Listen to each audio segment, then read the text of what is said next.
வணக்கம். பொதுவாக வந்து மேய்ச்சல் நிலம் அல்லது மேய்ச்சல் தொழில் அப்படிங்கிறது தமிழ் மரபுக்குள்ளே, தமிழ் வேளாண் மரபுக்குள்ளே அதோட ரோல் என்ன, அதோட தேவை என்ன, அது எப்படி அந்த பரிணமிச்சு வந்தது அப்படிங்கிறத பற்றியான வரலாற்று தகவல்லேருந்து ஆரம்பிக்கும். திணை மரபில் முல்லை திணையில் தொடங்கின வேளாண்மையோடு மேய்ச்சல் தொழில் இருக்குது. கால்நடைகளை முதன்மை ஆதாரமாகவும் கால்நடைகளை வந்து ஒரு முக்கியமான வாழ்வாதாரமாக கொண்டதான் மேய்ச்சல் தொழில். முல்லை திணையில் தோன்றின வேளாண் மேய்ச்சல் தொழில் வந்து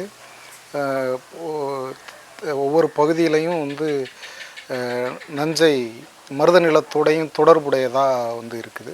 ஒரு தமிழ்நாட்டில் பெரும்பகுதி முல்லை சார்ந்த வேளாண் முறை தான் இருந்துச்சு. ஒரு கட்டத்தில் நிலவுடைமை வளரும்போது வேளாண்மை ஆற்றுப்படுகை விவசாயம் அதிகரிக்கும் போது இது இன்னொரு பரிணாமமாக வந்து ரெண்டுக்கும், அதாவது மருத நிலத்துக்கும் முல்லை நிலத்துக்கும் இடம்பெயர்ந்து மேய்க்கக்கூடிய அல்லது இடம்பெயர்ந்து வாழக்கூடிய ஒரு தொழிலாக வந்து மேய்ச்சல் தொழில் பரிணமிக்குது. இந்த அடிப்படையில் மருத நிலத்தில் இருக்கக்கூடிய நஞ்சை கழனிகளுடைய முக்கிய இடுபொருள் ஆதாரமாக முல்லைத்திணையில் இருக்கக்கூடிய கால்நடைகளும் கால்நடை சார்ந்த மக்களும் இருக்கிறாங்க. அந்த அடிப்படையில் ரெண்டுக்குமான உறவு அங்கேருந்து தொடங்குது. பொதுவாக தமிழ் சமூகத்தில் கால்நடை அப்படிங்கிறது எதெல்லாம் குறிக்குது? கால்நடைனா நம்ம வந்து பெரும்பகுதி காளை, இது பசு மாடுகள், எருமை, ஆடுகள், செம்மறி, வெள்ளாடு, இந்த போன்றவெல்லாம் கால்நடை நம்ம சொல்கிறோம். இவையெல்லாம் கால்நடைகளாக இருக்குது, முக்கியமான கால்நடைகளாக இருக்குது. பின்னாடி இப்போது குதிரை வளர்ப்பு, அப்புறம் கழுதை, இந்த மாதிரியான பன்றி வளர்ப்பு கூட ஒரு பகுதி மக்களோட வாழ்வாதாரமாக இருக்குது. அது இல்லாமல் கூட கால்நடை வளர்ப்புக்குள்ளே தான் இருக்கும். இப்போ வேளாண் சமூகத்துக்கு முந்தின பழங்குடி மரபில் மேய்ச்சல்கார இடம். இப்போ தமிழ்நாட்டை பொறுத்தளவில் பழங்குடிகளாக இருக்கக்கூடியவங்க இப்போது தமிழ்நாட்டில் நீலகிரியில் இருக்கக்கூடிய தோடர்கள் வந்து பழங்குடி மேய்ச்சல் சமூகமாக இன்னவராக இருக்கிறாங்க. அவங்க இந்த எருமைகள் அவங்களுடைய கலாச்சாரத்திலையும் வாழ்வாதாரத்திலையும் மிக முக்கிய பங்களிப்பு செய்து, அதுபோக ஏனைய வேளாண்மைக்கு முந்தைய இருக்கக்கூடிய சில பழங்குடிகள் கால்நடைகளை தங்களோட வாழ்வாதாரமாக வச்சுருக்காங்க. தமிழ்நாட்டில் பழங்குடி மக்களில் தோடர்கள் ஒரு முக்கியமான மேய்ச்சல் சமூகமாக இருக்கிறாங்க. அப்போ மற்ற பழங்குடிகள் எல்லாருமே கால்நடைகள் சார்ந்த ஒரு நிலையோடு இருக்கிறாங்க. சமீப காலத்தில் அந்த கால்நடைகளை விட்டுட்டு அவங்களுக்கு வெறும் வேளாண்மையை நோக்கி அவங்க எல்லாம் மாற்றம் அடைஞ்சிருக்கிறாங்க. தோடர்களுமே பெரும்பகுதி இப்போது மேய்ச்சல்லிருந்து வேளாண்மைக்கு மாறி இருக்கிறாங்க, வேறு தொழில்களுக்கும் போயிட்டுருக்குறாங்க. அப்புறம் தமிழ்நாட்டோட வழிபாட்டு மரபுக்குள்ள மேய்ச்சல் இருக்கிறான இடம் அது எந்த அளவுக்கு இந்த மக்களோட இந்த வழிபாட்டுக்குள்ள அப்புறம் வாழ்க்கைக்குள்ளே இருக்குது? இல்லை, வழிபாட்டில் ஒவ்வொரு பகுதியில் வாழ்ந்த மேய்ச்சல் சமூக மக்களும் அவங்களுக்கே உரிய கலாச்சார சமய சடங்குகளை வச்சுருக்கிறாங்க. இப்போ தென் மாவட்டத்தில் இருக்கக்கூடிய அழகர் கோயில் இருக்குதுன்னா அதில் இருக்கக்கூடிய அந்த கோயிலுக்கும் அந்த கிடையாடு வளர்க்கக்கூடியவங்களுக்கும் ரொம்ப நெருக்கமான உறவு இருக்குது. அப்புறம் நீங்கள் மலைப்பகுதிகளை ஒட்டி வாழக்கூடிய மேற்கு தொடர்ச்சி மலை, கன்னியாகுமரி, திருநெல்வேலி, தென்காசி பகுதியில் அந்த சாஸ்தா கோயில்னு சொல்லக்கூடிய வழிபாட்டில் அவங்களுக்கு பெரிய தொடர்பு இருக்குது. இப்போ நான் சொன்ன மாதிரி தோடர்களில் அவங்களுக்கு எருமையை வந்து அவங்களுடைய சமய சடங்கில் அவங்களுடைய முக்கியமான ஒரு அங்க வகிக்கக்கூடியதாக இருக்குது. கம்பளத்து நாயக்கர், தேனி மாவட்டத்தில் இருக்கக்கூடிய கம்பளத்து நாயக்கர்கள்லையும் அவங்களுடைய வழிபாட்டில் வந்து அந்த கால்நடை சார்ந்த கூறுகள் நிறையாவே இருக்குது. ஒவ்வொரு பகுதி சார்ந்த மக்களும் இதுவாக இருக்குது. பரவலாக இப்போ அழகர் கோயிலே வந்து அந்த மக்கள் வந்து அவரை ஒரு முன்னோடி கீதாரியாக தான் தென் மாவட்டத்தில் இருக்கக்கூடிய கீதாரிகள் வந்து அவரை வழிபடுறாங்க. மேய்ச்சல் நில கடவுளாக பார்க்கக்கூடிய பார்வை தான் அவங்களுக்கு இருக்குது. உணவு சார்ந்து உணவு பண்பாட்டுக்குள்ள அப்புறம் உணவு சார்ந்த நடவடிக்கைகளில் மேய்ச்சல் தொழில் எந்த அளவுக்கு முக்கியத்துவம்? இப்போ நம்ம என்னென்னா உணவு உற்பத்தியில் உங்களுடைய பங்களிப்பு இருக்குது. வேளாண்மையினுடைய இடுபொருள் ஆதாரமாக இருக்கிறதுனால இன்றைக்கி ஆர்கானிக் ஃபுட்டுன்னு சொல்லி பேசுகிறோம். நம்முடைய மரபான வேளாண்மையில் இவங்களுடைய பங்களிப்பு முக்கியமாக இருக்குது. அந்த அடிப்படையில் உணவு உற்பத்தியினுடைய முதன்மை ஆதாரமாக உங்களுடைய அந்த கிடை போடுதல் மரபு வந்து வேளாண் உற்பத்திக்கு வந்து மிகப்பெரிய ஒரு பங்களிப்பை செஞ்சுருக்குது. இந்த அடிப்படையில் உணவு உற்பத்தியோட பங்களிப்பில் மேய்ச்சல் சமூகத்தினுடைய ஒரு பங்களிப்பு ரொம்ப முக்கியமானது. இந்த நவீன வேளாண்மை மாறி வரும்போது பசுமை புரட்சி அதுக்கு பின்னாடி வந்து கால்நடைகளுக்கும் வேளாண்மைக்குமான இதுவே இல்லாமல் போச்சு. நாங்கள் கூட இப்போ சொல்கிறோம் வந்து கால்நடை பல்கலைக்கழகங்களும் வேளாண் பல்கலைக்கழகங்களும் தனித்தனியாக இருக்கிறதெல்லாம் மாற்றி ஒருங்கிணைந்த பார்வையோடு ரெண்டும் ஒன்றா தான் இருந்திருக்கணும். ரெண்டையும் தனித்தனியாக பிரித்ததே வந்து தப்புன்னு தான் நம்ம கருதுகிறோம். வேளாண்மையினுடைய ஒரு மிக முக்கிய ஆதாரம் வந்து கால்நடைகள் தான். கால்நடைகள் இல்லாத வேளாண்மை வந்து சாத்தியம் இல்லாத ஒன்று. இன்னொன்று அது வந்து இயற்கைக்கு முரணான நிறுவன சார்புடைய வேளாண்மையாக தான் இருக்குது, கால்நடைகள் இல்லாத வேளாண்மை. இப்போ சென்னை சார்ந்த கால்நடை வளர்ப்புன்னு ஒன்று சொல்லுங்கள். முல்லையில் தொடங்கினா கூட அது மருந்தத்துக்கு, அப்புறம் மற்ற திணைகளுக்கும் குறிஞ்சி மற்ற நெய்தல் வரைக்கும் கூட அதோட மரபு இருந்துட்டு தான் இருக்குது. அதான் ஒவ்வொரு பகுதியில் ஒவ்வொரு விதமான கால்நடை வளர்ப்பு முறை இருக்குது. அங்கே ஒட்டி கால்நடைகளோட எண்ணிக்கையும் அதிக அளவில் இருக்குது. அதில் ஈடுபடக்கூடிய மக்களோட எண்ணிக்கையும் அதிக அளவில் இருக்குது. இப்போ தென் மாவட்டத்தில் ராமநாதபுரம், சிவகங்கை வந்து பெரிய அளவில் நீராதாரம் இல்லாத பகுதி, பெரும் புஞ்சை நிலப்பகுதி. முல்லை திணை அடிப்படையில் பார்த்தோம்னா முல்லை நிலப்பகுதி. தஞ்சையில் இருக்கக்கூடிய வேளாண் சமவெளிக்கு ராமநாதபுரம், சிவகங்கையில் இருக்கக்கூடிய அந்த இப்போ நான் கீதாரிகள் சொல்லக்கூடிய ஆடு, வரத்தாடுன்னு வந்து வேளாண் சமூகம் அழைக்கிற அந்த ஆட்டுக்காரர்கள் தான் மிக முக்கியமான ஆதாரமாக இருக்கிறாங்க. பல லட்சக்கணக்கான ஆடுகள் வந்து தஞ்சையில் ஒரு 6 மாதம் அந்த பருவ காலத்துக்கு வந்து கெடை போட்டுட்டு திரும்பி போகிற பழக்கம் இருக்குது. அப்போ மேற்கு தொடர்ச்சி மலை அடிவாரம் கன்னியாகுமரி தொடங்கி எல்லா நீலகிரி வரைக்கும் வந்து எல்லா பகுதிகள்லையுமே அந்தந்த பகுதிக்குரிய கால்நடைகள், நாட்டு மாடுகள் ஒவ்வொரு பகுதிக்கும். இப்போ தென்பாண்டி மாடுகள்னால் திருநெல்வேலி வட்டாரத்தில் இருக்குது. தேனியில் வந்து புலிக்குளம் மாடுகள் இருக்குது. இது தேனியில் வந்து மலை மாடுகள்னு சொல்கிறாங்க. சிவகங்கையிலேருந்து அப்படியே மேலே மதுரை, விருதுநகர் பகுதியில் புலிக்குளம் மாடுகள் இருக்குது. திருப்பூர் இந்த பகுதியில், கோயமுத்தூர் இந்த பகுதியில் மலை கொங்க மாடுகள்னு ஒரு மாடு இருக்குது. அப்புறம் தருமபுரி இந்த பகுதியில் உம்பளச்சேரி, இது ஆலம்பாடி மாடுகள் இருக்குது. டெல்டாவில் வந்து உம்பளச்சேரி மாடுகள் இருக்குது. இப்படி ஒவ்வொரு பகுதிக்கும் ஒவ்வொரு விதமான நாட்டு மாடுகள் வந்து மந்தையாக வளர்க்கிற பழக்கம் இருந்திருக்குது. அதனோட எண்ணிக்கையும் இடம்பெயர்ற தூரமும் வந்து ஒவ்வொரு பகுதிக்கும் வேறுபாடாக இருந்திருக்கும். இந்த இடம்பெயர்தல் அப்படிங்கிறது எனக்கு புரியல. இடம்பெயர்தல் என்ன, எப்படி இடம்பெயர்றாங்க, ஏன் இடம்பெயர்? இந்த இடம்பெயர்றதுங்கிறது வந்து ஒன்று மேய்ச்சல் புல்வெளிகளை தேடி வந்து போகிறாங்க. இப்போ வந்து அறுவடை முடிஞ்சதுக்கப்புறம் வந்து இப்போ நான் சொன்ன மாதிரி சிவகங்கை பகுதியிலேருந்து தஞ்சைக்கு ஆடு ஓட்டிகிட்டு போகிறாங்க. கள்ளக்குறிச்சியிலேருந்து உம்பளச்சேரி மாடுகள் தஞ்சைக்கு வருது. அதுபோல் தஞ்சையில் வேளாண் நிலம் இருக்குது. அங்கே வந்து கெடை போடுறது மூலமாக அவங்களுக்கு ஒரு வருமானம் வருது, அதுக்காக வர்றாங்க. அப்புறம் விவசாயம் தொடங்கினோன்னா அவங்க புல்வெளிகளையும் நீர் ஆதாரங்களையும் தேடி மேய்ச்சல் நிலத்தை தேடி வந்து காட்டுப்பகுதிகளுக்கு போகிறாங்க. முல்லை இடம் சார்ந்த இடத்துக்கு இடம் பெயர்ந்து போக வேண்டிய தேவை இருக்குது.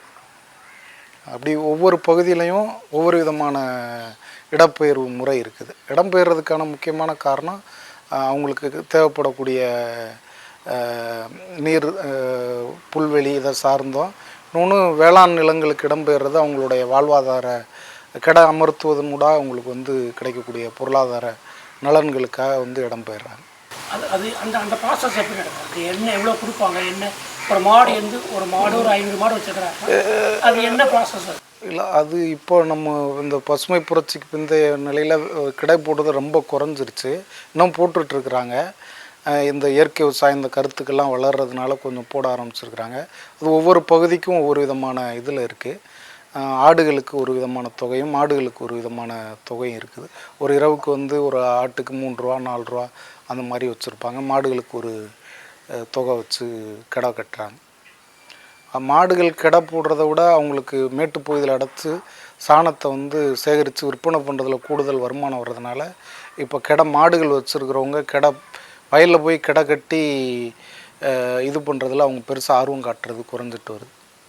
அந்த அந்த சாணம் எங்கே எந்த எந்த இடத்துக்கு விற்பனைக்கு போகும்? இல்லை இப்போது தமிழ்நாட்டில் ஒரு 40 ஆண்டுகளாகவே வந்து அந்த சாணங்கள்லாம் பெரும்பகுதி கேரளாவுக்கு தான் வந்து இங்கேருந்து எடுத்துகிட்டு போய் அங்கே இருக்கக்கூடிய எஸ்டேட்டு போன்ற தேயிலை ஏலக்காய் தோட்டங்களுக்கு வந்து எடுத்துகிட்டு போய் அவங்க இது பண்ணிகிட்ருக்குறாங்க.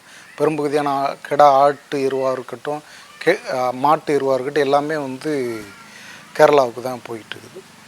இப்போ இந்த தொழிலில் ஈடுபடுக்க மக்கள் இருக்காங்க. அந்த மக்களோட பண்பாட்டு வாழ்க்கை அப்படிங்கிறது இந்த தொழிலோட இணைஞ்சிருக்கு. ஆமாம். இப்போ அந்த பண்பாட்டு வாழ்க்கையோட அழிவு அல்லது சிதைவு அது எதை நோக்கி போய்கிட்டு இருக்கு? அது மீட்டெடுக்கிறதுக்கான வாய்ப்புகள் என்னெல்லாம் இருக்குது? இல்லை, இந்த தொழிலுக்கு நிலம் தான் பிரதானம். நிலம் வந்து இன்றைக்கி ரிசோர்ஸ் குறைஞ்சிட்டே இருக்குது. காமன் லேண்டை பொறுத்தளவு தமிழ்நாட்டில் அர்பனிசம் ஆகிறதுனாலையும் வேறு பயன்பாடுகளுக்கு நம்முடைய இப்போ பார்த்திங்கன்னா பல்லாயிரக்கணக்கில் சிப்காடுகளுக்கு நிலத்தை ஒதுக்கி கொடுக்குறாங்க.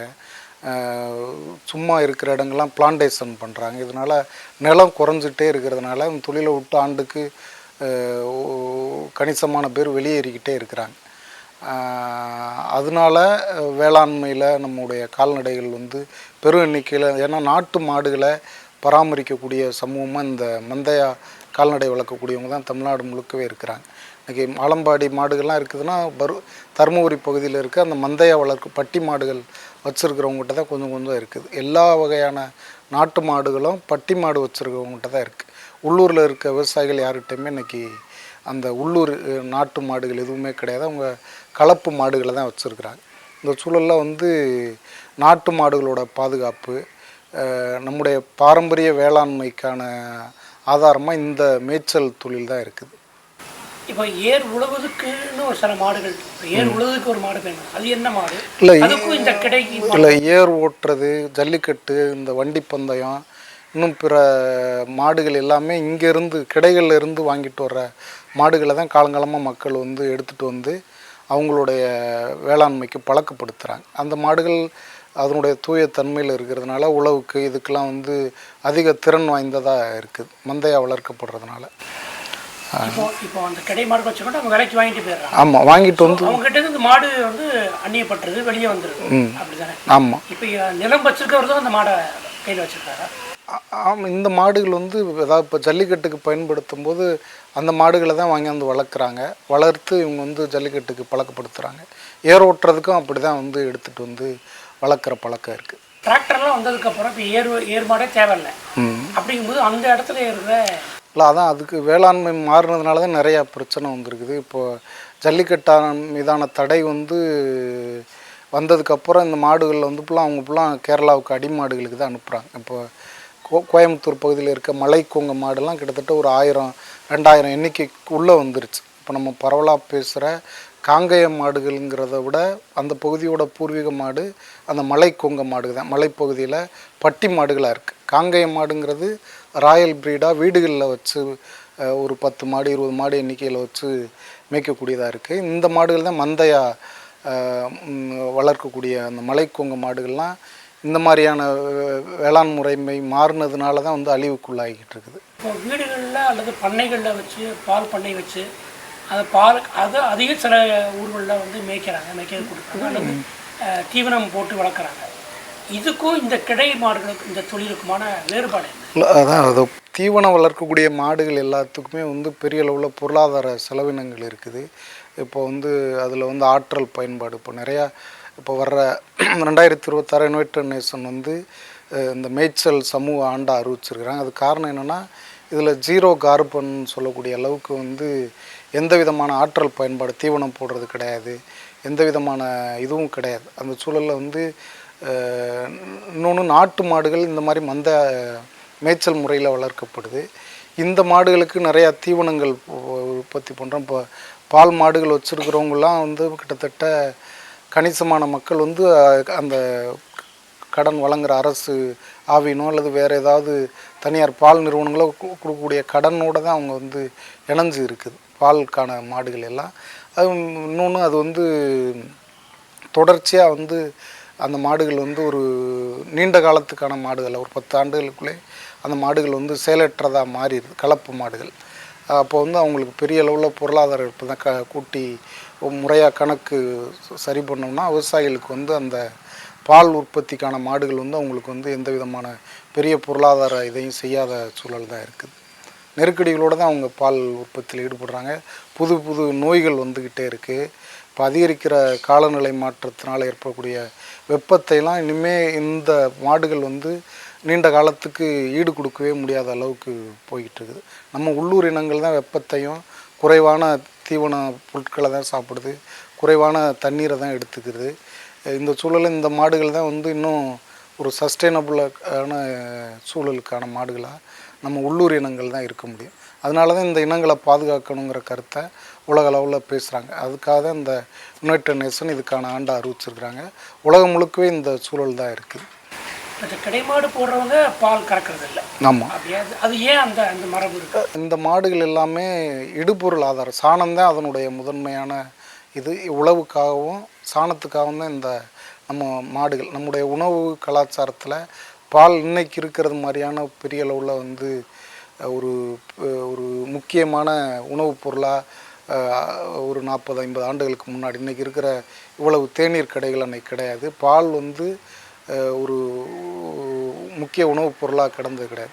பால்படு பொருட்களாக இருக்கக்கூடிய தயிர், நெய் இது போன்றவை தான் வீட்டினுடைய தேவைக்கு அதுவும் ரொம்ப குறைவாக தான் நம்ம பயன்படுத்தணும். அதுவும் நம்ம உள்ளூரில் இருக்கக்கூடிய எருமை மாடுகளை தான் நம்முடைய பால் தேவைக்காக பயன்படுத்திக்கிட்டு இருந்தான். பசுமாட்டுங்கிறது வந்து ரொம்ப குறைவாக தான் இருந்துச்சு. அதுவும் அதனாலே கிடை மாடுகளுடைய பாலை விற்கிறது அவங்க வந்து இப்போ தென் மாவட்டத்தில் இருக்கக்கூடிய கீதாரிகள் வந்து அதை வந்து சாமி குத்தமாகவே பார்க்குறாங்க. வந்து இது தெய்வ இயற்கைக்கு முரணான ஒன்றா கருதுறதுனால அந்த பாலை எடுத்து விற்பனை பண்ணுறது கிடையாது. அவங்களுடைய தேவைகளுக்காக அதிகபட்சம் உள்ளூரில் யாருக்காவது ஒரு மருந்து பொருளாக தான் அந்த பாலை எடுத்து பழக்கப்படுத்துகிற சூழல் இருக்குது. ஏன்னா இந்த மாடுகளுடைய கன்றுகள் அந்த பாலை குடித்து வளர்ந்தால் தான் அது போசாக்காக இருக்கும். இப்போ ஜல்லிக்கட்டுக்கோ அல்லது உழவுக்கான ஒரு நல்ல காளைகளை அப்படியான மாடுகள் தான் வந்து சேரும். அதனாலே அவங்க பால் எடுக்கிற பழக்கம் அவங்களுடைய ட்ரெடிஷ்னலாகவே அப்படி கிடையாது, மரபுலே கிடையாது. பால் விற்பனை பண்ணுறது கிடையாது.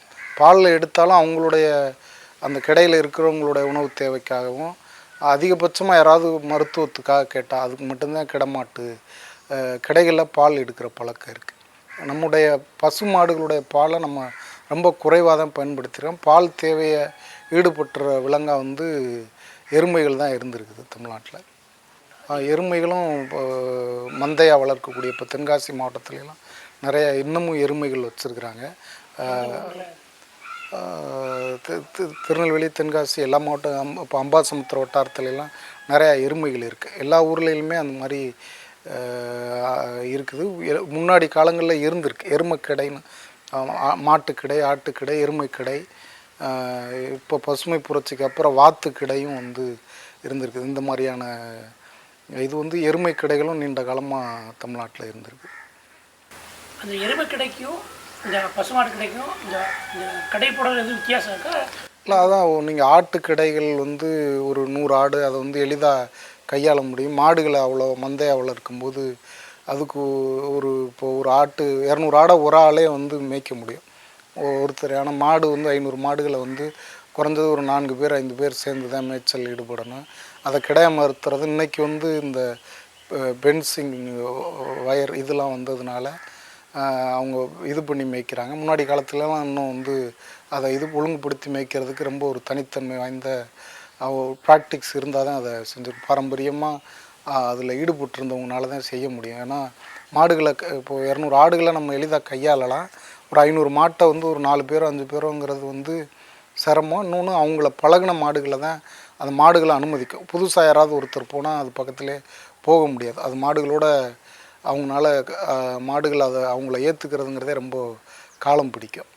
இப்போ ஒரு கிடைக்காக புலம்பெயர்ந்து போகிறார் ஒருத்தனோட இப்போ சிவகங்கையிலேருந்து ஒருத்தர் எப்படி தன்னை சர்வே பண்ணிக்குவார்? கீதாரிங்கிறது வந்து அந்த இப்போ ஒரு 10 ஆட்டுக்காரர்களுடைய ஒரு இனக்குழு தலைவனோட பேர் தான், ஒரு பட்டம் மாதிரி தான் கிட்டத்தட்ட.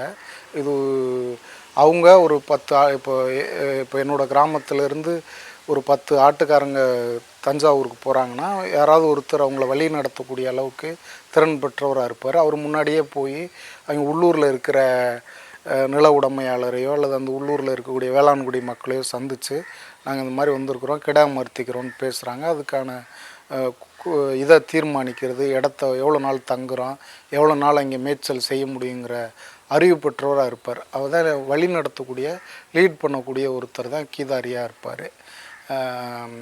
அவர் தான் வந்து இதை எடுத்துகிட்டு போய் இங்கேருந்து கொண்டுட்டு போய் ஒரு கிட்டத்தட்ட ஒரு 4 மாதம் அளவுக்கு வந்து தஞ்சை பகுதியில் அவங்க இருப்பாங்க. அதாவது ஜனவரி அறுவடைக்கு பின்னாடி வந்து தை மாதம் அறுவடை தொடங்குதுன்னா அதுக்கு பின்னாடி தொடங்கி ஆடி வரை இருப்பாங்க. இப்போ நாங்கள் வந்து கிடை பொங்கல்னு ஒன்று நடத்துகிறோம். அந்த கிடை வந்து அவங்க வந்து மீண்டும் வேளாண்மை தொடங்குற போது இப்போ ஆடி மாதம் வந்து விதைப்பு தொடங்கும் போது இவங்க கிடையை நிறைவு செஞ்சு வெளியில் வர்றாங்க. அந்த அதை கொண்டாடுகிற ஒரு மரபாக தான் கிடை பொங்கல்னு இவங்ககிட்ட ஒரு கலாச்சாரம் நீண்ட காலமாக இருந்திருக்கு. அதை நாங்கள் இப்போ மீட்டு எடுக்கிற முயற்சியில் இப்போ ஏன்னா 30 வருஷமாக இந்த பென்ஸ் வலையெல்லாம் வந்தோடனே குழுவாக சேர்ந்து போகிற பழக்கம் இல்லை, தனித்தனியாக தான் போய்கிட்டு இருக்கிறாங்க. இந்த சூழலில் அந்த குழுவாக இருக்கும்போது அவங்க ஒன்றா சேர்ந்து ஒரு ஒரு இடத்துல வந்து கூடி பொங்கல் வச்சு அவங்க அந்த செலிப்ரேட் பண்ணுறது மாதிரியான ஒரு பண்பாடு தான் கிடை பொங்கலுங்கிறது. அதை நாங்கள் இப்போ வந்து மீட்டுருவாக்கம் பண்ணிகிட்டு இருக்கிறோம். பென்ஸு வலை வந்ததுக்கப்புறம் சேர்ந்து போகிற பழக்கம் இல்லை, தனித்தனியாகவே போயிடறாங்க. இப்போ ஓரளவுக்கு திருட்டு இந்த மாதிரியான நரி தொந்தரவு இதெல்லாம் குறைஞ்சதுனால அவங்க தனித்தனியாக தான் கெடா மறுத்துறாங்க. இப்போ ஒரு இடத்துல போகிறாங்கன்னா ஒரு 3-4 பேருடைய ஆடுகள் வந்து ஒரே இடத்துல போட்டு தங்கி இருப்பாங்க. அப்போ தான் அவங்களால அதை பாதுகாக்க முடியும். ஆடுகள் திருட்டு போகிறதையோ அல்லது காட்டு விலங்குகளால் வந்து பாதிப்பு ஏற்படுறதையோ அவங்க தடுக்க முடியுங்கிறதுனால அப்படி ஒரு பழக்கம் இருந்திருக்கு. இப்போ தஞ்சாவூரில் போய் கடை போடுறாங்க. இப்போ பகலில் அந்த ஆடுகளை எப்படி, அதுக்கு உணவு எப்படி? பகலில் வயல்வெளிகளில் தான் மேய்க்குது. இப்போது நம்முடைய நஞ்சை வயல்களில் பாரம்பரியமாக அவங்க அப்படி தான் மேய்ச்சிக்கிட்டு இருந்திருக்கிறாங்க. வயல்வெளிகளில் இருக்கக்கூடிய வரப்போரங்கள்லாம் புல்வெளிகள் இருக்கும், அதுதான் அவங்க அதோடைய தீவனமாக இருக்கும். அறுவடை முடிச்சதுக்கப்புறம் புற்கள் இருக்கும், வரப்பு வயல் இதில் இருக்கும். ஆனால் இப்போ நம்ம வேளாண் முறையால் வரப்புகளுமே குறைஞ்சிருச்சு. முன்னாடிலாம் வரப்புகள் வந்து ஒரு உழவு மாடுகள் நடந்து போகிற அளவுக்கு பெருசாக இருக்கும். அதனால் அது பெரிய அளவில் அந்த ஆடுகளுக்கான தீவனமாக இருக்கும். ஆடு மாடுகள் ரெண்டுமே வந்து ஆட்டுக்கடைகளும் மேயும், உள்ளூர் ஆடு மாடுகள் மேயும், வெளியில் இருந்து வரக்கூடிய மேய்ச்சல் சமூக ஆடு மாடுகளும் அந்த இதில் தான் மேய்ஞ்சிட்ருக்கோம். அப்படி அந்த ஆடு மாடுகள் பகல் பூரா மேய்ச்சிட்டு இரவானோன்னா கடையில் அடைக்கிறோம். அவர் எங்கே தங்குவார்? இல்லை, அவர் அதே வயலில் அவங்களுக்குன்னு குடில் அமைச்சு வலசை கூடுனே இருக்குது. அவங்க நீங்கள் ஆட்டு குட்டிகள் அடைக்கிற குடாப்புகள் பார்த்துருப்பீங்க. அதையே அவங்க வந்து வீடுகளாக குடில் அமைச்சு அதை வந்து ஒரு இடப்பெயர்வு வீடு மாதிரி வச்சுக்கிறாங்க. வலசை கூடுன்னு சொல்லுவாங்க. அந்த பனை ஓலைகளால் செய்யப்பட்ட கூடு. அது வந்து குடாப்புன்னு அந்த ஆடுகளோட குட்டிகளை மேய்ச்சலுக்கு போகும்போது அடைச்சி வைக்கிற இது இருக்கும். அதை வந்து பஞ்சாரம் மாதிரியான ஒரு குடாப்பு. ஆமாம், அது வந்து அதை இப்போ வந்து நல்லா நவீனப்படுத்தி சோலார் விளக்கு அமைச்சுக்கிறாங்க, உள்ள கதவுகள் வச்சுக்கிறாங்க, எல்லா வசதிகளும் செஞ்சு வச்சுக்கிறாங்க. ஆமாம், ஒரு இடம்பெயர்வு வீடு தான், வலசை கூடுன்னு தான் அதுக்கு பேர் அவங்க வச்சுருக்கிறாங்க. அவங்க இங்கேருந்து தஞ்சாவூருக்கு போகிறதே வலசை போகிறதுன்னு தான் சொல்கிறாங்க. வலசைங்கிற சொல்லாடலே தான் அவங்க காலங்காலமாக பயன்படுத்துகிறாங்க. இப்போ நம்ம வந்து ஒவ்வொரு முறையாக இடம்பெயர்ந்து போகிறவங்கள இப்போ வெஸ்டர்ன் காட்ஸில் மேய்க்கக்கூடியவங்கள பருவ காலத்துக்கு இடம்பெயர்ந்து போகிறவங்கன்னு சொல்கிறோம். இப்போ வட மாநிலங்களில் சில மேய்ச்சல் சமூகங்கள் 365 நாள் இடம்பெயர்றாங்க. அவங்களுக்கு நிலையான இடம் கிடையாது, அவங்க நாடோடித்தன்மையோடு இருக்கிறாங்க. இப்போது இது மாதிரியான இப்போ கிட்டத்தட்ட ஒரு 6 மாதம் போயிட்டு வர்றவங்கள இப்போ செமி நமோடிக்கிறான்னு சொல்கிறாங்க. ஆனால் அந்த உள்ளூர் மக்கள் அவங்களுடைய மொழியில் வலசை போகிறதுன்னு தான் அதை சொல்கிறாங்க. நம்ம ஆய்வாளர்கள் வகைப்படுத்துகிறவங்க நமோடிக், செமி நமோடிக், டிரான்ஸ்ஹியூமன்ஸ் அப்படி வெவ்வேறு பேர் சொல்கிறாங்க. இங்கே இருக்கிற அந்த ஆடு மாடு இடம்பெயர்ந்து போகிறவங்க வலசைன்னு தான் அதை அவங்களோட பயணத்தை வந்து வலசைன்னு தான் சொல்கிறாங்க. பறவைகள் விலங்குகளுக்கு எப்படி வலசை, இப்போ யானைகளுக்கெல்லாம் பப்பர் சோன்னு சொல்கிறாங்களே, அதுபோல் இவங்களுக்கும் அது வலசை பாதை தான். உலகம் முழுக்கவே இந்த வலசை பாதைகளை அங்கீகரிக்கணுங்கிற குரலாக இப்போ பல நாடுகளில் அந்த ட்ரெடிஷ்னல் மைக்ரேட்டரி ரூட்டை வந்து ஆவணப்படுத்துகிற ஸ்பெயின்லாம் அங்கீகரிச்சிருக்கிறாங்க. அதுக்கு பின்னாடி பெரிய இயக்கங்கள் அங்கெல்லாம் நடந்திருக்குது. தமிழ்நாட்டில் அப்படி நடக்கலை. நாங்கள் முறையாக இந்த வலசை பாதைகளை அங்கீகரிங்க, வலசை காடு இல்லை அப்படி முறையாக தொகுக்கப்படலை. இனிமேல் தான் அதுக்கான முயற்சியை நாங்கள் செய்ய ஆரம்பித்தோம். அவங்களுக்கு தெரியும். இப்போ எனக்கே இப்போ எங்கள் வீட்டில் ஆடு இருந்து போன வழிகள் தெரியும்ல. இல்லை அதெல்லாம் இப்போ நெடுஞ்சாலைகள் இதுவாக இருக்குது, பிளான்டேஷன் பண்ணியிருக்கிறாங்க, நகர்ப்புறமாக இருக்குது, அதனால் இருக்குது. அப்படியே அதை இது பண்ண முடியாது. சில இது பண்ணி ஒதுக்குகள் பண்ணி இன்னொன்று இப்போ எங்கள் ஆடு வச்சுருக்கிறவங்களாம் வாகனத்தில் தான் ஆடுகளை எடுத்துகிட்டு போகிறாங்க. இங்கே வர விழுப்புரம் வர வந்து மேய்க்கக்கூடியவங்களாம் இருக்கிறாங்க. இன்னும் வந்து குறும்ப கவுண்டர்கள் தான் அவங்க வந்து பாலக்காடு இந்த பகுதியில் கேரளா மாநிலங்களில் போய் மேய்க்கிறாங்க. அவங்க இன்னும் தரவழியை தான் பயன்படுத்துகிறாங்க. பழனியிலேருந்து அப்படியே வந்து பாலக்காடு வர போய் வந்துகிட்ருக்குறாங்க. அவங்க இன்னும் தரவழியை தான் பயன்படுத்துகிறாங்க. இந்த பாதையெல்லாம் தொகுக்கிறதுக்கான அதை வந்து அந்த வரைபடங்கள் உருவாக்குறதுக்கான முயற்சியை நாங்கள் இப்போ ஈடுபட்டுருக்குறோம். இப்போ இந்த வலசை காலம் முடியுது, அவங்க கடைப்பொங்கல் நடத்திட்டு அந்த அந்த இடம் தங்குறாரு. அவருக்கு என்ன உணவு, அவர் எப்படி சாப்பிட்டுக்கிறாரு? இல்லை அவங்க எல்லாரும் போல தான். அவங்க உள்ளூரில் இருக்கிற மளிகை கடைகளில் உணவுப் பொருள் வாங்கிக்கிறது, சமைச்சு அங்கேயே அடுப்புகள் வச்சுக்கிறாங்க. இப்போ எல்லா வசதிகளும் இருக்குது. ஓரளவுக்கு அவங்களுக்கு பொருளாதார ரீதியாக அவங்க நல்லா இருக்கிறதுனால அவங்க எல்லா வசதி வாய்ப்புகளோடு தான் இருக்கிறாங்க. அவங்க அங்கேயே நவீன அடுப்புகளை கேஸ் அடுப்பையே பயன்படுத்துகிறாங்க. உடனடியாக சமைச்சு சாப்பிட்டுக்கிறாங்க. அது ஒரு கிட்டத்தட்ட ஒரு பாரம்பரியமாக அது ஒரு வீடு மாதிரியே அந்த வலசை கூட இப்போ வந்து வச்சுக்கிறாங்க. உள்ள செல்ஃபோன்களை சார்ஜ் பண்ணுறதுக்கான வசதிகள் எல்லாமே அதுக்குள்ளே இருக்குது. இப்போது அவர் 4 மாதம் கழித்து திருப்பி போகிறாங்களே, திருப்பி போகும்போது இந்த ஆடுகளை எப்படி அவர் மெயின்டைன்? திருப்பி போனால் உள்ளூர்களில் மேய்ச்சல் நிலங்கள் அதிகமாக இருக்கும். இப்போது அதான் டெல்டா வந்து வேளாண் பரப்புனா இதுவெல்லாம் முல்லைத்திணை.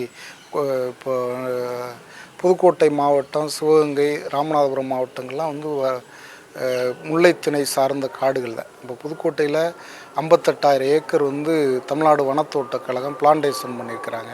அது ஃபுல்லாமே இவங்களுடைய மேய்ச்சல் காடுகளாக தான் இருந்தது. அங்கேருந்து உடனடியாலாம் வரமாட்டாங்க. அங்கேருந்து வர்றதே ஒரு 2 மாதம் 3 மாதம் ஆகும். அப்புறம் திரும்ப வந்து மெல்ல மெல்ல போவாங்க.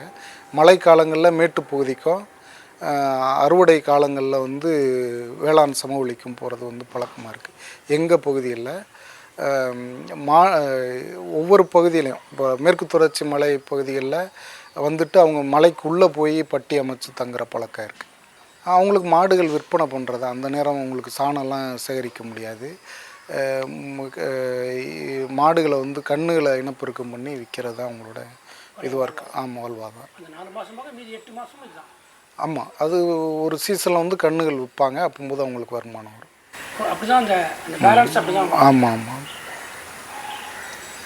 இப்போ இது போக இந்த மேய்ச்சல் சமூகங்கள் சார்ந்த பழைய மேய்ச்சல் சமூகங்கள் கடையெல்லாம் தாண்டி இன்றைக்கி நிறைய பேர் வந்து பால்பட தொழிலுக்கு வந்துட்டாங்க. பெரிய பெரிய பண்ணைகளில் அல்லது ஒரு ஊர்லேயே வந்து மந்தையாகவோ அல்லது ஒரு வீடுகளே ஒரு 20-30 மாடுகள் வச்சு பாலை கறந்து அதை அந்த கம்யூனிட்டி அதுக்குள்ளே பிளவு நடந்திருக்கா அல்லது ஒரு செக்ஷன் அங்கே போயிருக்காங்களா? இல்லை, ஒரு கணிசமான மக்கள் இது வந்து ரொம்ப அவங்களுக்கு ஏன்னா இடம்பெயர்ந்து போகிற நிறையா சிக்கல் இருக்குது. கலாச்சாரமாக வந்து அதை தாழ்வாக பார்க்கக்கூடியது. இடம்பெயர்ந்து போகிறவங்கள வந்து வந்தேரிகள்னு சொல்கிற பழக்கம் இருக்குது. இப்போ பார்த்திங்கன்னா நாங்கள் வந்து இப்போ நாங்கள் இருக்கிற எங்கள் ஊர்லேருந்து ஒரு 10 கிலோமீட்ரு இது வந்தது. எங்கள் தாத்தா ஒரு 60 ஆண்டுகளுக்கு முன்னாடி ஐயா வந்து இந்த ஊருக்கு வந்தார். இன்னும் கூட எங்கள் ஊர்களில் இப்போ எங்களை வெளியூர்காரங்களா ஆடு ஓட்டிகிட்டு இங்கே வந்தவங்களா பார்க்கக்கூடிய பார்வையெல்லாம் இருக்குது. ஒரே கிட்டத்தட்ட எங்கள் ஊரில் இருக்கிறவங்களும் நான் சார்ந்த சமூக மக்கள் தான் இருக்கிறாங்க. ஆனால் வெளியூரை சார்ந்தவங்க அப்படியான ஒரு கருத்து இருக்குது. இதனாலே அவங்க வந்து இடம்பெயர்ந்து போகிறத வந்து எந்த சமூகமும் விரும்புறதில்ல. இன்னொன்று இப்போது இடம்பெயர்ந்து போகிறவங்களுக்கு நிறையா நெருக்கடிகள் இருக்குது. இன்றைக்கி வந்து இப்போது சேலம் பக்கம்லாம் போன வருடம் ஆடு ஓட்டிகிட்டு வந்தவங்கள உள்ளூர்காரங்க விடமாட்டேங்கிறாங்க. அதனால கணிசமான மக்கள் அப்படியே பண்ணை வடிவத்துக்கு மாறுறாங்க. தீவனம் போட்டு வளர்க்குறது.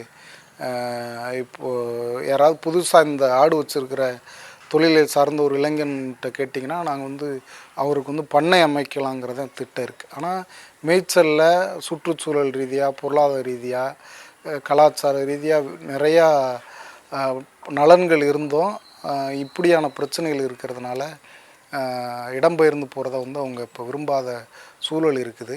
இந்த சூழலில் மீண்டும் வந்து இந்த மாதிரி மேய்ச்சல் முறை கால்நடை வளர்ப்பினுடைய நலன்களை வந்து எப்படி இயற்கை விவசாயம் வந்து ஒரு கருத்துருவாக்கமாக நடந்திருக்குதோ போல் மேய்ச்சல் வந்து இன்னும் எடுத்துகிட்டு போக வேண்டிய தேவை இருக்குது தமிழ்நாட்டில். அதாவது தமிழ்நாட்டோட ஒரு நாள் பால் தேவை இவ்வளவு இருக்குது. தமிழ்நாட்டு உள்ளூரில் இருக்கிற மாடுகள் பண்ணைகளை வளர்க்குறவங்களோட உற்பத்தி சக்தி இவ்வளோ தான் இருக்குது. இன்னமும் நீங்கள் நிறைய பண்ணைகள் வர வேண்டியதுக்கு அப்படின்னு ஒரு குரல் இருக்குது. இப்போ நீங்கள் வெளிநாடுகளில் அல்லது வெளி மாநிலங்களிலிருந்து பால் வர வேண்டியிருக்கு. தமிழ்நாடு மக்கள் இன்னமும் நீங்கள் கடையை போட்டுருந்தீங்கன்னா நம்ம எப்படி முன்னேறதுங்கிற ஒரு இல்லை. இங்கே அதை ஒப்பிட்டு பார்த்தோன்னா இங்கே மண் வளத்தினுடைய தேவை அதிகம் இருக்குது. இந்தியாவிலே ரொம்ப மோசமாக மண் வளம் பாதிக்கப்பட்ட மாநிலமாக தமிழ்நாடு இருக்குது. நம்ம வேளாண் நிலங்களுடைய மண் வளத்தை எடுத்து பார்த்தோன்னா அதை மேம்படுத்துறதுக்கு நம்ம செலவு பண்ணுற தொகை அதையெல்லாம் ஒப்பிட்டு பார்த்தோம்னா இன்னும் பல்லாயிரக்கணக்கான கால்நடைகளுடைய தேவை உருவாகிருக்கு. புதிய ஆட்களும் இதுக்குள்ளே வர வேண்டிய தேவை இருக்குது. அப்போ தான் வந்து மண் வளத்தை இது பண்ண முடியும். ரொம்ப பால் உற்பத்தியை விட முக்கியமானதாக மண் வளமும் அது சார்ந்த உணவு உற்பத்தியும் இருக்குது. இப்போ தமிழ்நாடு அளவில் எந்தெந்த சமூகம் சொல்கிறது நேரடியாக சாதினை தான் நான் குறிப்பிட்றேன். என்னென்ன சமூகங்கள் இதுக்குள்ளே இப்போ தமிழ்நாடு அளவில் அவங்களுக்குள்ளே இருக்கிற கலாச்சார பரிவர்த்தனைகள் அது அப்படி எதுவும் இருக்குதா, இல்லைன்னா அவங்களும் தனித்தனி சமூகமாக தான்? இல்லை, இதில் பாரம்பரியமாக ஒரு 200-300 ஆண்டுகளுக்கு முன்பு இருந்தே செய்யக்கூடிய சமூகங்கள் இப்போ தமிழ்நாட்டில் கோனார் சமூகம் வந்து ஒரு முதன்மையான மேய்ச்சல் சமூகமாக இருக்கிறாங்க. அப்புறம் பல காலங்களில் இடம்பெயர்ந்து வந்த சமூகங்களும் இதில் இருக்கிறாங்க. கம்பளத்து நாயக்கர் இருக்கிறாங்க, குறும்ப கவுண்டர் இருக்கிறாங்க. இப்போது வட மாவட்டங்களில் வன்னியர்களுமே 100 தலைமுறை 100-200 ஆண்டுகளாக மேய்ச்சலில் வாழ்வாதாரமாக வச்சுருக்கக்கூடிய மக்களும் வட மாவட்டங்களில் இருக்கிறாங்க. அதுபோக பழங்குடிகளில் தோடர்கள் இருக்கிறாங்க. இப்போ ஜவ்வாது மலையிலே ஒரு 20 மாடு 30 மாடுன்னு வச்சுருக்கக்கூடிய மலையாளிகள், இன்னும் பல பழங்குடிகள் வந்து கால்நடை மேய்ச்சலை ஒரு வாழ்வாதாரமாக வச்சுருக்குறாங்க. இன்னொன்று, நிலமற்ற கிராமப்புற மக்களுக்கு வந்து அவங்க பெரிய அளவில் இடம் பெயரலைன்னா கூட உள்ளூர் அளவில் மந்தைகளாக வச்சு மேய்ச்சிட்ருக்குறாங்க. அவங்களுக்கும் குறிப்பாக பட்டியல் சமூக மக்களுக்கும் மேய்ச்சல் தொழில் வந்து ஒரு முக்கிய வாழ்வாதாரமாக இருக்குது. இப்போது எட்டயபுரத்தில் இருக்கக்கூடிய வெம்பூர்னு ஒரு கிராமம் இருக்குது. அங்கே இருக்கக்கூடிய தேவேந்திரோட வேளாளர் மக்கள்லாம் அவங்களுக்கு நீண்ட காலமாகவே வந்து இதுதான் இந்த பட்டி அமைச்சு கிட அமைச்சு மேய்ச்சல் ஈடுபடுறது ஒரு முக்கியமான வாழ்வாதாரமாக இருக்குது.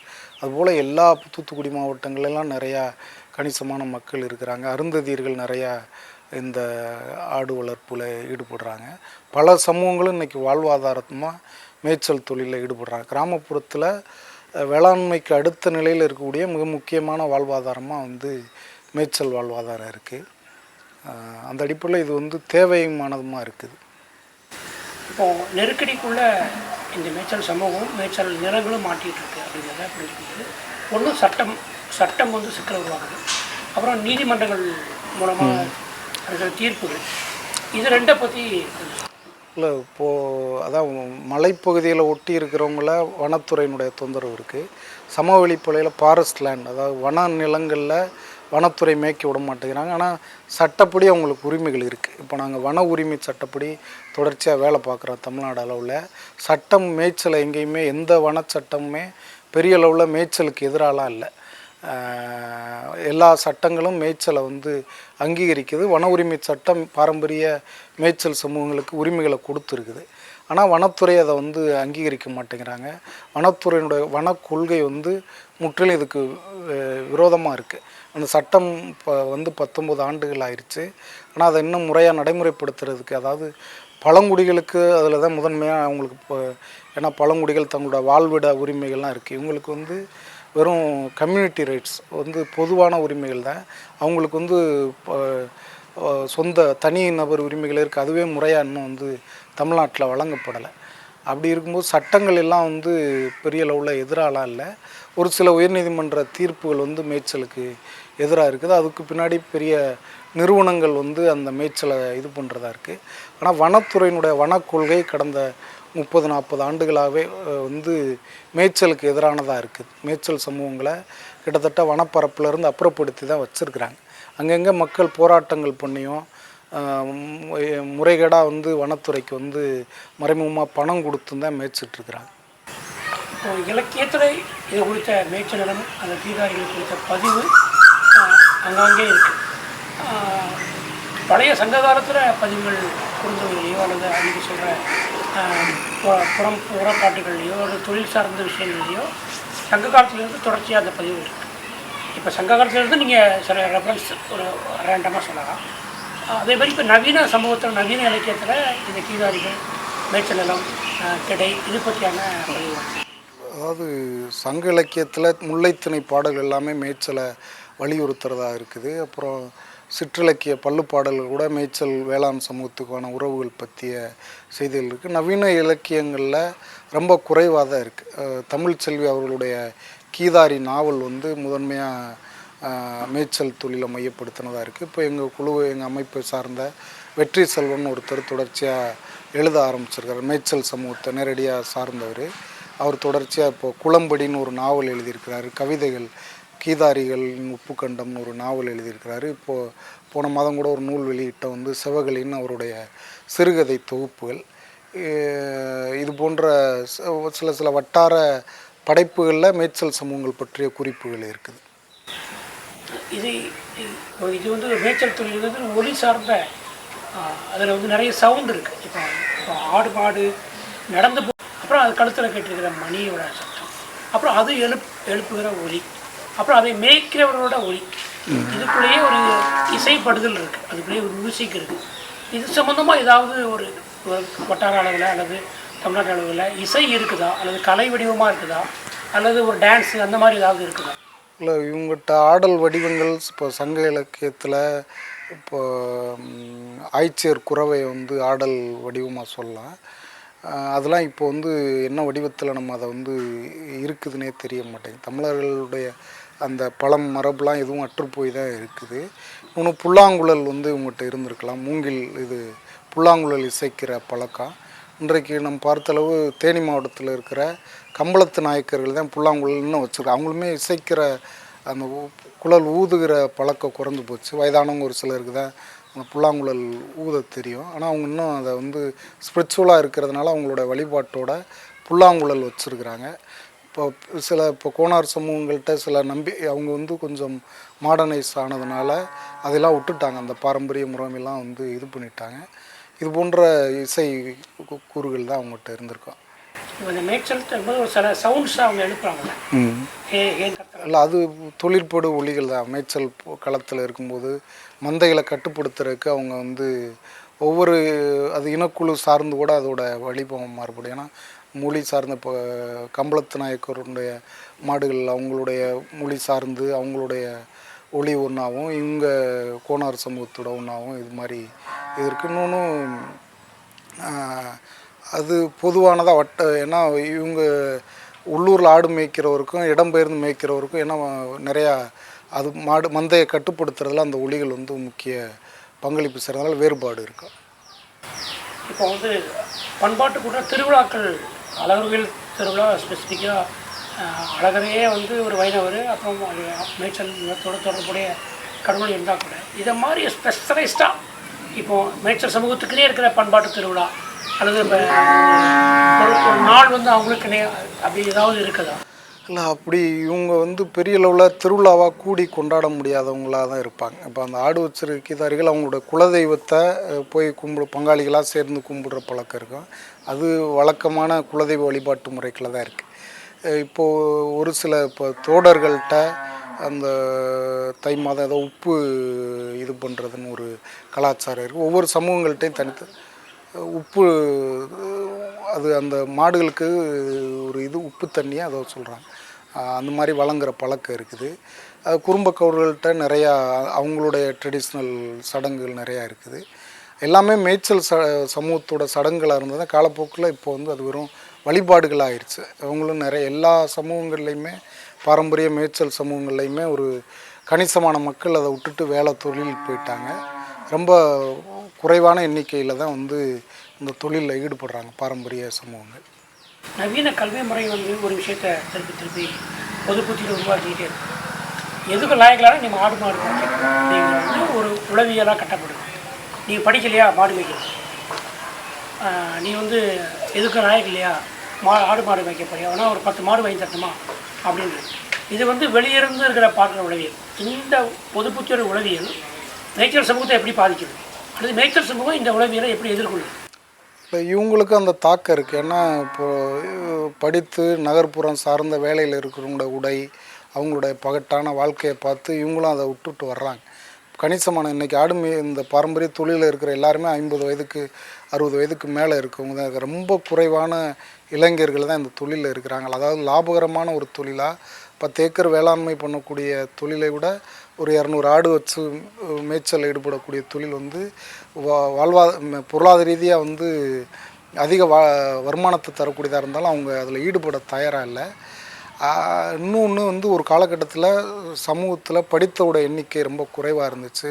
இந்த நவீன கல்வி முறையினுடைய வாடகை வந்து படாத மக்களாக இருந்ததுனால எழுத்து அறிவை பெறுறதுக்கு வந்து பள்ளிக்கூடங்கள் தான் ஒரு முக்கியமான ஒரு இதுவாக இருந்ததுனால நம்ம வந்து அந்த கருத்தை நம்ம பேசினோம். அதில் சில நியாயங்கள் இருக்கலாம். இன்றைக்கு நம்ம வந்து வேறொரு தன்மைக்கு கல்வியை வாழ்க்கை முறையவே மாற்ற வேண்டிய இது இருக்குது. இன்றைக்கி காலநிலை மாற்றம் இது சார்ந்த பிரச்சனைகள் உலகத்தோட மையமான பிரச்சனையாக மாறுது.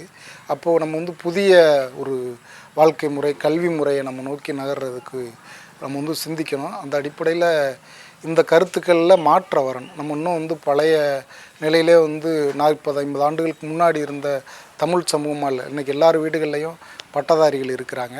படித்தாலும் கூட கிராமப்புறங்களை நோக்கியும் விவசாயத்தில் ஈடுபடுவது, இது போன்ற வேளாண் சார்ந்த தொழில்களில் ஈடுபடுவதில் வந்து எந்த சமூக இழிவு இல்லைங்கிறத கற்பிக்க வேண்டிய தேவை இருக்குது. அவங்க படிப்பினுடைய தேவையை வலியுறுத்துறதுக்காக தான் வந்து இந்த கருத்து பேசப்பட்டது.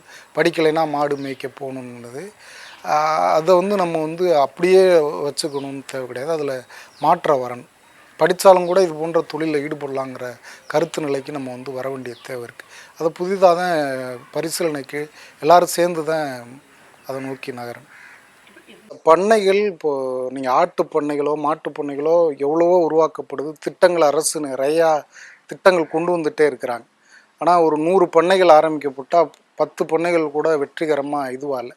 பண்ணை முறை மாடு வளர்ப்பா, மேய்ச்சல் முறை மால்நடை வளர்ப்பான்னு நம்ம வந்து அரசும் பரிசீலனை பண்ணணும். இன்னைக்கு அதை வந்து வெறுமனே வருமான ரீதியாக பார்க்காம காலநிலை மாற்றம், சூழல் பிரச்சனை, ஒரு சஸ்டைனபிலிட்டி இதோட இணைச்சி இதை சிந்திச்சாங்கன்னா தான் அதில் இருக்கிற வேறுபாடை நம்ம வந்து யோசிக்க முடியும். வெறும் இன்றைக்கு இருக்கிற சூழலுக்கானதாக இது பண்ணால் அது இதுவாக இருக்காது. இந்த மேய்ச்சல் சமூகத்தோட பிரத்யேகமான உணவு அப்படின்னு உணவுன்னா நான் என்ன கேட்குறேன்னா, இப்போ நான் வந்து ஊட்டி தோடர்களை பார்க்க போகும்போது அவங்க வந்து ஒரு வெண்ணெயோ அது போட்டு ஒரு சாதம் பண்ணி ஒரு டிஷ்ஷு கொடுத்தாங்க. அதை மாதிரி தூக்கப்படாத அவங்களுக்குனே பிரத்யேகமாக இருக்கிற ஒரு சமையல். இப்போ அக்காரா டிசல்னு சொல்லப்படுறது, அப்புறம் ஆண்டாள் சொல்கிற அந்த திரட்டிப்பால், அந்த மாதிரியான ஏதாவது ஆவணங்கள் இல்லை. அப்படி இப்போது நிறைய மாறினதுனால இவங்கெல்லாம் வீடுகளில் இருந்த நவீன இதோடு தான் இருக்கிறாங்க. முன்னாடி இருந்திருக்கலாம். மலையை ஒட்டி வாழ்ந்தவங்களுக்கு பால் சோறு தான். அங்கே கிடைக்கக்கூடிய பொருட்களை வந்து பாலில் வந்து சோறாக்கி இப்போ மகேந்திரகிரி மலைன்னு கன்னியாகுமரி மாவட்டத்தில் இருக்குது. அங்கே உள்ள மாட்டுக்காரங்கிட்ட கேட்டோம்னா மாடுகள் மலையில் இருக்கும்போது பால்லே அரிசியை வேக வச்சு சமைச்சு சாப்பிட்ருக்குறாங்க பால் சோறுன்னு. அங்கே கிடைக்கக்கூடிய காட்டு பொருட்களில் இருந்து இது அதுக்கான வெஞ்சனங்கள் செஞ்சுக்கிற பழக்கெல்லாம் இருந்திருக்கு. அது மாதிரியான விஷயங்கள் தான் இருந்திருக்கான். இன்னொன்று இப்போது உணவை பதப்படுத்துறதுல உப்பு கண்டம் வந்து சமவெளியில் ஆடு மேய்க்கக்கூடியவங்கள்ட்ட தான் அதிக அளவில் இருந்திருக்கும். அவங்க உபரியாக வரக்கூடிய ஆடுகள் ஏதாவது அடி போட்டோ இது போட்டோ இருந்தால் அதை உப்பு கண்டமாக்கி அதை பதப்படுத்தி வச்சுக்கிற பழக்கம் இருக்குது. கீதாரிகள் தான் அந்த உப்பு கண்டத்தை வந்து கண்டுபிடிச்சிருப்பாங்க. அப்படி வந்து உணவு ஏன்னா அவங்ககிட்ட தான் மிகையாக இருக்கிறதுனால அந்த உப்பு கண்ட முறை இருந்திருக்குது. இவங்ககிட்டையும் அப்படியான உணவு கலாச்சாரம் தான் இருந்திருக்கு. இன்றைக்கி வந்து இதுவாகவே மாறினதுனால அவங்க அந்த பழைய முறைப்படிலாம் இல்லை. இவங்க வெளியூரில் இருக்கும்போது டக்குன்னு உணவகங்களில் போய் அருகிலே இப்போ ஒவ்வொரு 10 கிலோமீட்டருக்கு ஒரு சிறு நகரம் வந்துருச்சு. அவங்க போய் எளிதாக உணவகங்களை வாங்கிக்கிறாங்க, இது சமையல்லாம் செஞ்சுக்கிறாங்க. அப்போ என்னென்னா அந்த இடம்பெயர்ந்து போகும்போது அந்தந்த சூழலுக்கு தகுந்த மாதிரியான ஒரு உணவு முறையோடு தான் அவங்க இருந்திருப்பாங்க. காடுகளில் போய் தங்கியிருக்கும்போது பழங்குடிகளுடைய உணவு பழக்கத்தோடு தான் இவங்க தொடர்புடையதாக இருந்திருப்பாங்க. இவங்க போய் பழங்குடிகளுக்கு வந்து கீழே இருக்கக்கூடிய மளிகை பொருட்களை கொடுப்பாங்க. அவங்க மலை வேளாண்மையில் கிடைக்கக்கூடிய பொருட்களை இவங்களுக்கு மேய்ச்சலில் ஈடுபடக்கூடியவங்க கொடுத்து அப்படியான உணவு பழக்கம்லாம் அவங்களுக்குள்ளே இருந்திருக்கு. இவருக்கு பெருமாளுக்கு படைக்கிறேன் அப்படிங்கிற மாதிரி ரெஃபரன்ஸ் நிறைய இலக்கியங்களில் வரும். இதெல்லாம் மேய்ச்சல் சமூகத்தோட பிரத்யேகமான உணவு. ஆமாம் ஆமாம். இல்லை அதான் என்னென்னா இவங்களுடைய இப்போ பழங்குடிகளுடைய அறிவு மரபு, அவங்களுடைய உணவு கலாச்சாரம், அவங்களுடைய வாழ்வை முறை பல நிறுவனங்கள் பல தனிநபர்கள் ஆவணப்படுத்தியிருக்கிறாங்க. ரொம்ப சொற்பமாக தான் இவங்களுடைய பற்றிய மானுடவியல் ஆய்வுகளோ உணவுப் பொருட்கள் சார்ந்த ஆய்வோ இது நடந்திருக்கு. மேய்ச்சலில் இருக்கிறவங்களுடைய வாழ்க்கை பற்றி இன்னமும் செய்ய வேண்டிய தேவை இருக்குது. ஆனால் நிறையா மாற்றம் இருந்தனால பழைய செய்திகளாக தான் அதை நம்ம தொகுக்க முடியும்.